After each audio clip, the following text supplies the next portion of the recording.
Diego's the immortal VP. Naku, lakad matatag! Normally. I do want to point out something now that you see it on your screen here. Is a very efficient style. Doesn't eat too many unnecessary deaths. As speaking of potential deaths, Yengo Flow, he's too far forward. Uproar is not going to do him enough good here. He is almost certainly dead. Fairy Fire buys him some time, but he will still die. Pingu has to in the early stages, which I guess explains why the cut wanted to go for it. There's the rebound again, the slow to follow. Scourge gets the right clicks in, and BGod finishes the kill.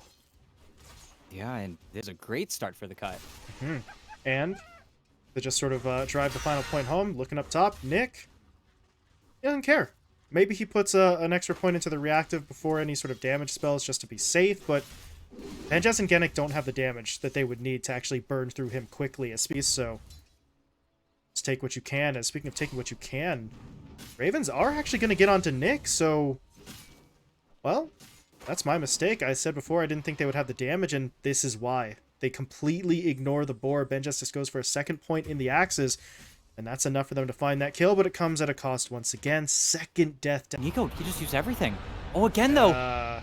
This is going to be awkward. Can they finish him off? They need someone to help him. He's taking the damage. Is it enough to kill him off, though? He's not dead yet to dispose. Well, it doesn't actually save Nico as Kara gets the kill, but they're at least able to trade it out. Now, if they get the Enchantress, okay. 2 for 1. Getting its mark right now. Go gets the ward. Meanwhile, switching over to net worth. Pretty damn good. All 3 of their cores in the top 4. Beastmaster has been farming because he's just alone in the top lane, but mid, there is going to be a fight. Genic gets taken down. Yengo Flow does manage to get off the Pulverize, and that should be BGod's death. Yeah, they will be able to finish him off, but they want more, and they will get it. Last half second of tramp correctly, because BGod actually popped already, so this is going to get a little awkward, but they do initiate. They're onto the Beastmaster. BTS dropping low, but there's another fight off to the side. Nico's dangerously low. The Pulverize is going to catch him.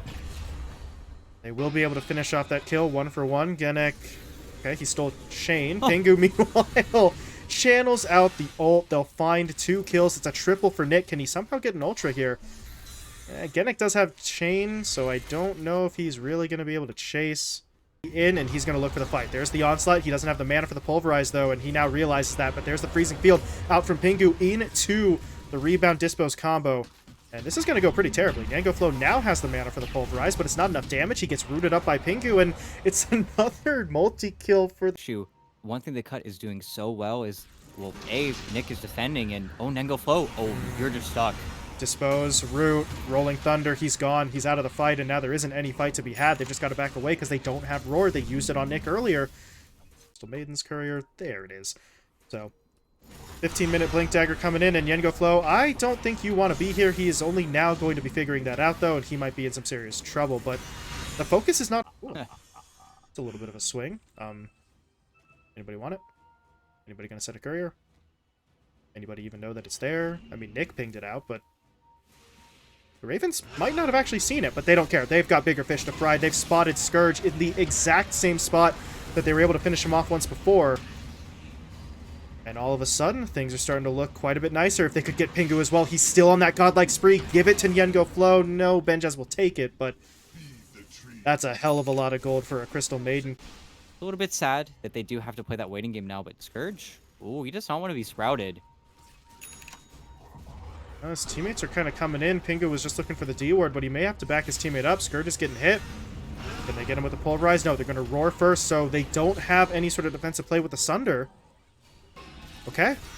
On the other side, BGod was able to finish off Kara, but that's not really a valuable trade. But the Cutter's still pushing the way forward. But look at Dot. He is holding up so much better this time around.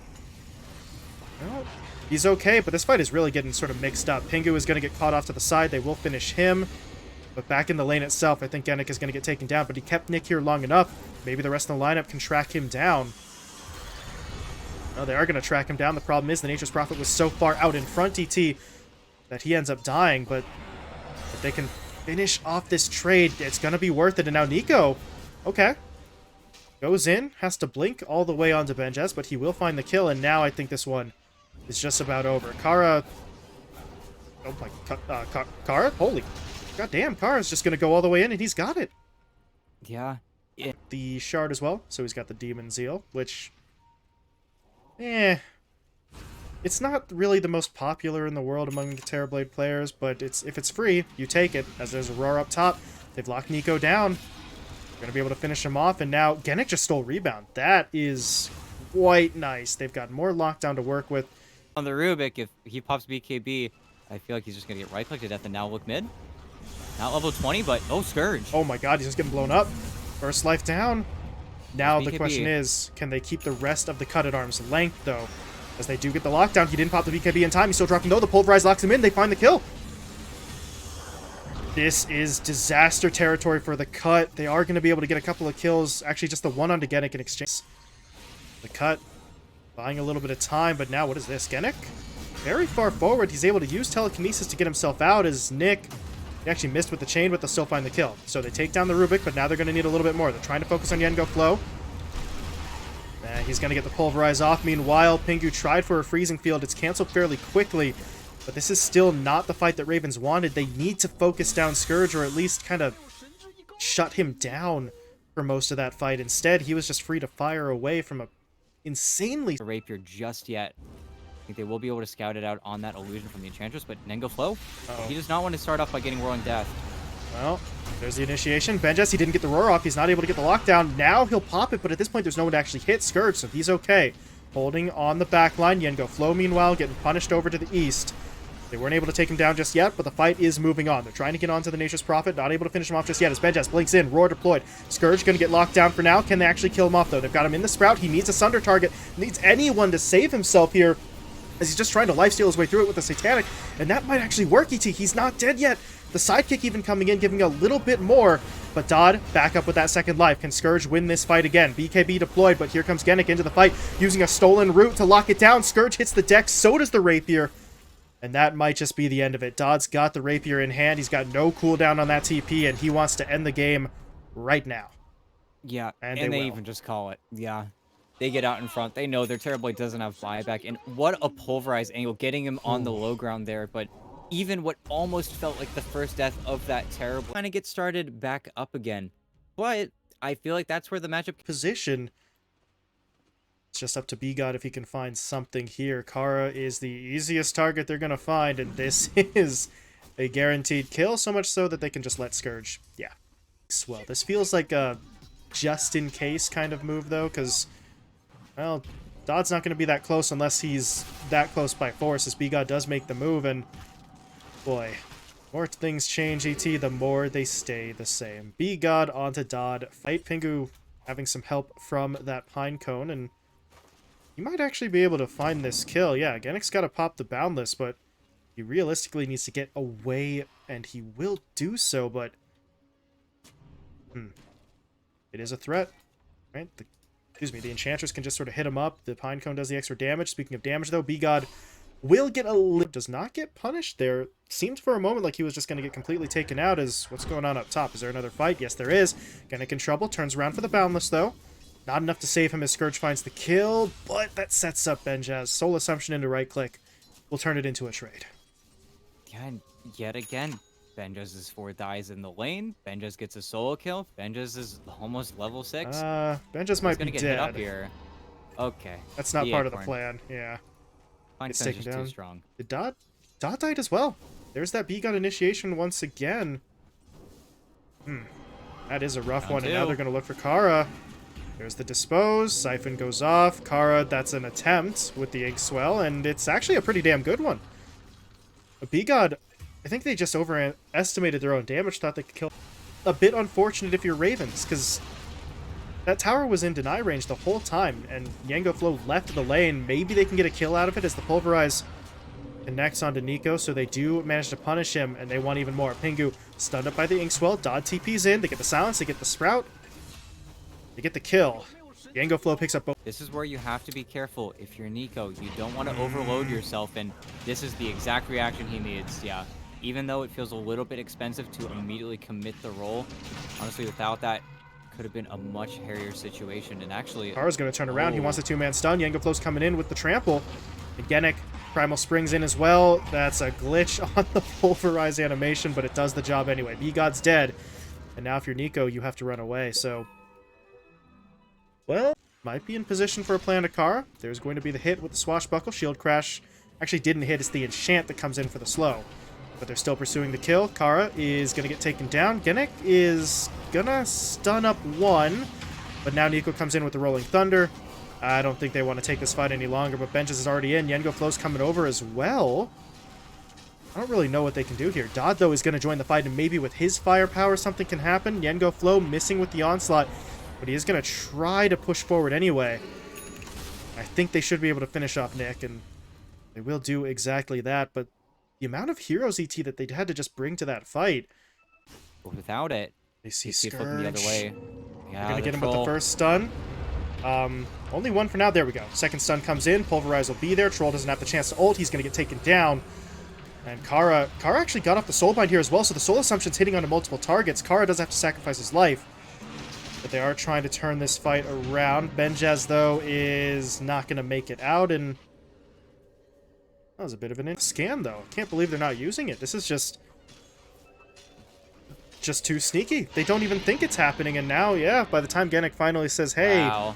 maybe I should check, it's too late, and Kara gets caught on the high ground. That's illegal. You can't do that.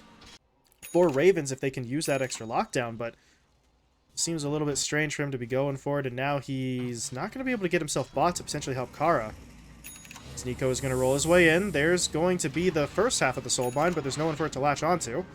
Now there is, and he's not moving anymore as they have to fall back. At the same time, wait, what happened here? Pingu, that's very far forward. Trying to act as a distraction, I guess, to get his teammates out, and it did kind of work. Yengo Flow was focused entirely on that Enchantress, but now he's going to get the Pulverize in onto the Death Prophet. Here comes Genic in for some follow-up damage, but not before they lose Kara.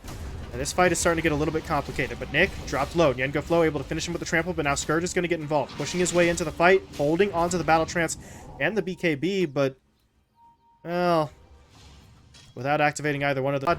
Yengo Flow jumps onto the high ground, though. Pingu is his target, but this is kind of what happened last time. You can't tunnel vision onto the Enchantress, otherwise he could get punished, and here it comes. There's going to be the silence. No BKB for 20. Genic trying to create some space with the Boundless Strike, and it kind of works as Dodd gets a 1v1 against B-God inside of his own Sprout. The problem is that buys enough time for the rest of the cut to push in, and the Prophet dies without ever activating his BKB, and now Nico, how far does he want to go? Yeah, not all the way in.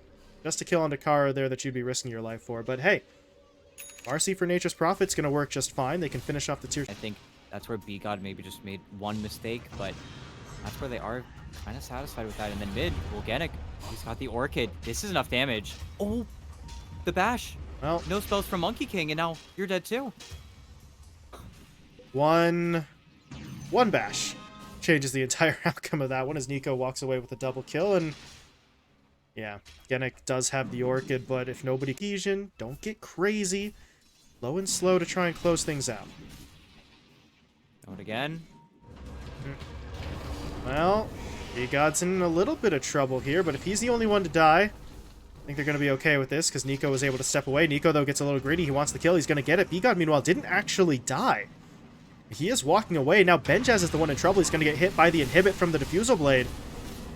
I do not think he's making it out of this one. He did stone form himself, so he'll buy time. But once he's back up, yeah, he's not going anywhere. He's going to get rooted in place. Scourge building up the fervor stacks. Slow into Shield Crash, nets them the kill. And I said before, B-God did not die. He actually did, but that's only because Genic tracked him all. We'll see. It's, again, so early that it feels like teams don't scout it out because of how fast it is, but just a matter of time. Someone's going to get eyes on it eventually, and yeah, looking at Yengo Flow in the middle lane, he is unbelievably broke right now. He just has zero money, and he's not even going to get the chance to pop his BKB. He's stun-locked, and Oh, and then Genic. yep, he's caught up top. Scourge takes him down, and now Objectives, like towers, like Roche. Give the shard as well over to Nico. It was kind of staunchly missing from his item progression before, but doesn't have to buy now. Then go Flow. Oh, you're going to get tossed. Yep. And then you're going to get rooted and doesn't even pop the BKB because he knows that's his number. And now they got to run to the wave. Genic is immediately going for the cut, but they found him. Oh, bashed him on the ranged hit. Almost. Well, he doesn't get the cut, though, so the creep wave is now moving forward. That is not alive, and your base is under attack, boys. Tier 3 is getting hit up. They need to fall back as best as they can. They're going to pop the glyph for now, try and create a little bit of extra time, but this is going to get hit pretty hard. EXO is going. Tier 3 might actually just go down before the Primal Beast even respawns. Okay. Tower's not dead yet. Nick can't quite finish it off here. Never mind, I lied. He's going to be able to take it just fine, and... Oh god, Scourge is going to push his way forward. There's going to be the Soulbind, but they did still get onto Dodd. The Nature's Prophet is taken down immediately. And this is already a disaster. They're going to lose 4. Benjaz is the only one alive. Buybacks really just don't exist right now. And they're just going to call it there. That's GG, okay. Ravens feeling like they didn't have a way out, and the cut just sort of exercising some demons after blowing game number 1.